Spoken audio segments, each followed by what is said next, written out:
बिहार में विधानसभा चुनाव से पहले हलचल जारी है। लगातार आरोप प्रत्यारोप का दौर चल रहा है। इसी बीच आरजेडी नेता तेजस्वी यादव के खिलाफ महाराष्ट्र के गढ़चिरौली में और उत्तर प्रदेश के शाहजहांपुर में प्रधानमंत्री नरेंद्र मोदी के बारे में आपत्तिजनक पोस्ट करने के आरोप में केस दर्ज हुआ है। आरोप है कि तेजस्वी यादव ने प्रधानमंत्री नरेंद्र मोदी के खिलाफ अभद्र भाषा का इस्तेमाल करने के साथ साथ जनता की भावनाओं को भी आहत किया है। फिलहाल शिकायत के बाद मुकदमा दर्ज कर शाहजहांपुर पुलिस ने अपनी जांच पड़ताल शुरू कर दी है। गढ़चिरौली में बीजेपी विधायक मिलिंद नरोटे ने एफआईआर दर्ज करवाई है। वहीं शाहजहांपुर की बीजेपी महानगर अध्यक्ष शिल्पी गुप्ता ने एफआईआर दर्ज करवाई है। शिल्पी गुप्ता ने कहा कि तेजस्वी यादव प्रधानमंत्री से माफी मांगे।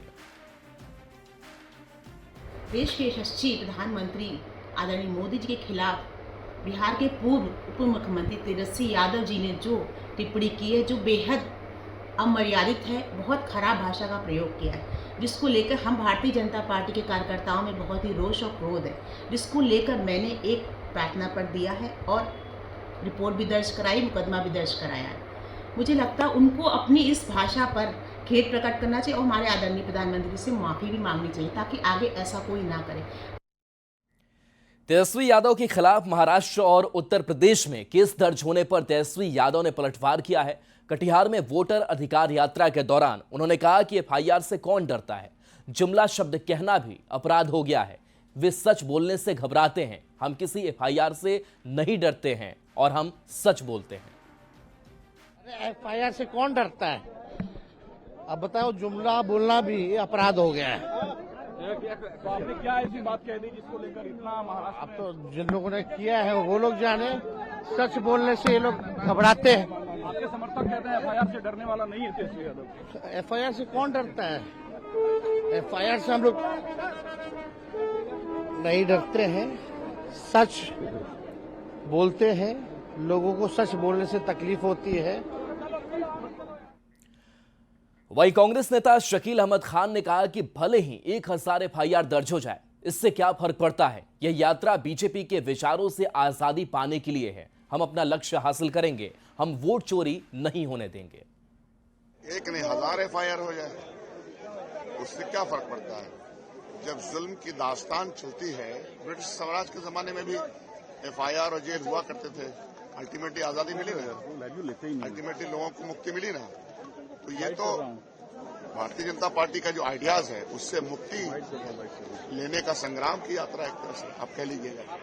कहीं पर जेल में डाल दें या कहीं एफआईआर करें, कोई फर्क नहीं पड़ता है। हम जिस मकसद के तहत निकले हैं वो मकसद हमारा कामयाब है। वोट की चोरी नहीं होने देंगे। आरजेडी नेता तेजस्वी यादव के खिलाफ एफआईआर पर ग्रामीण विकास मंत्री अशोक चौधरी ने कहा कि सार्वजनिक जीवन में मर्यादित भाषा का प्रयोग करना और मर्यादित टिप्पणी करना न्यूनतम आवश्यकता है, लेकिन उनकी विचारधारा ही ऐसी है। सार्वजनिक जीवन में मर्यादित भाषा का प्रयोग और मर्यादित टिप्पणी करना तो मिनिमम रिक्वायरमेंट है ना। आप इस तरह की भाषा का प्रयोग करिएगा कि हम पिंडदान करने गए हैं और आप क्या नाम है मुंडन करने गए हैं, लाठी घुमा। लेकिन अब क्या करिएगा, इनकी विचारधारा ही ऐसी है। ये लाठी घुमावन तेल पिलावन रैली करते हैं। बिहार बंद के दौरान इन्होंने किस तरह की उद्दंडता का परिचय दिया। तो चरवाहा विद्यालय, तो इनकी विचारधारा ही ऐसी है। मुख्यमंत्री आवास में लोंडा नाच। तो तेजस्वी यादव पर एफआईआर दर्ज होने के मामले पर राजनीतिक बयानबाजी तेज हो गई है। देश के यशस्वी प्रधानमंत्री श्री नरेंद्र मोदी जी पर नेता प्रतिपक्ष जैसे जिम्मेदार पर पदासीन तेजस्वी यादव जी द्वारा आपत्तिजनक पोस्ट करना बड़ी दुर्भाग्यपूर्ण घटना है। इसकी जितनी निंदा की जाए वह कम ही होगी। इस मामले में यूपी के सहारनपुर और महाराष्ट्र के गढ़चिरौली में उन पर किए गए एफआईआर पर माननीय न्यायालय संज्ञान लेगी। महाराष्ट्र और उत्तर प्रदेश में तेजस्वी यादव जी के खिलाफ शिकायत दर्ज हुई है। उन पर आरोप है कि अपने सोशल मीडिया प्लेटफॉर्म से प्रधानमंत्री नरेंद्र मोदी जी पर आपत्तिजनक टिप्पणी की गई है।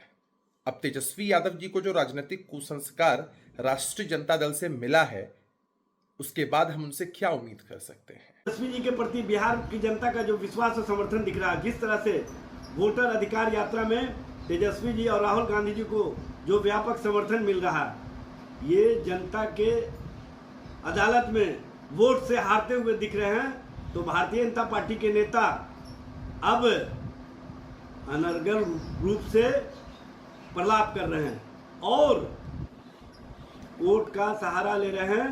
देखिए, तो पूरा देश जानता है कि जब जब मोदी डरता है पुलिस को आगे करता है, लेकिन सवाल यह है कि ये गोली बंदूक सिपाही कितने दिन, सच कहने की कहो मनाही कितने दिन, इधर ईडी उधर मुकदमे कितने दिन, हम पर तुम पर जुल्म तबाही कितने दिन देश की जनता ये देखेगी कि आप पुलिस के बल पर, आप ईडी के बल पर देश पर हुकूमत करेंगे।